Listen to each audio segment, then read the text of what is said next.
You ready? Okay, there's two types of quadratics that you will get. You will either get a quadratic that faces up, or you will get a quadratic that faces down.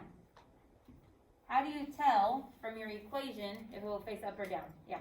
If A is positive or negative. Right, so if you have a positive A value, your graph is going to face up. If you have a negative A value, a negative A value, your graph is going to face down. And remember, A is the number next to x squared, right? Okay. When we talk about domain and range, the domain of both of these graphs is from negative infinity to positive infinity.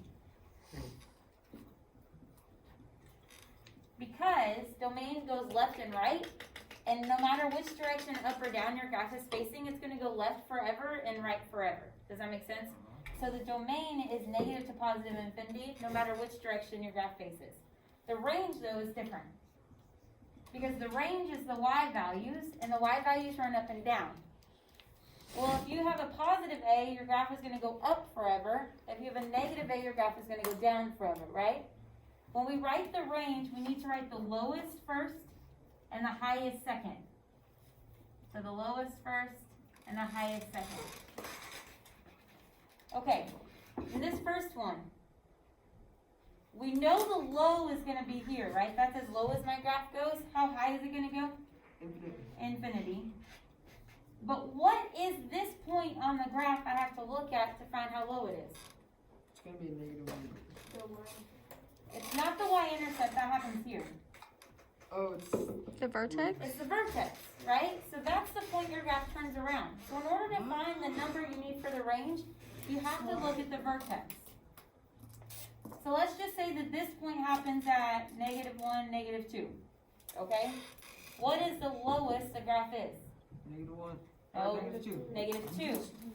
Because the x value is -1 and the y value is -2. So if we find the y value of the vertex, we know how low our graph will go.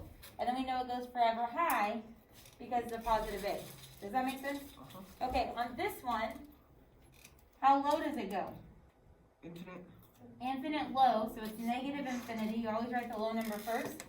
All the way to the highest point, again, is going to come from what? The vertex. So we find the vertex. Let's say this vertex is at like 4, 3. Okay? So the highest number is? No, because 4 is the x. Oh my gosh. Y. We need the y value to tell how high. It's range. Does that make sense? Range is 1. Remember, you use a parentheses for numbers you can't touch like infinity, and you use a bracket for numbers that are really on your graph. Okay, does that help with domain and range? Is the domain always the same? No. Yes. Yes, unless I give you a story, and I say you have to stop your graph here.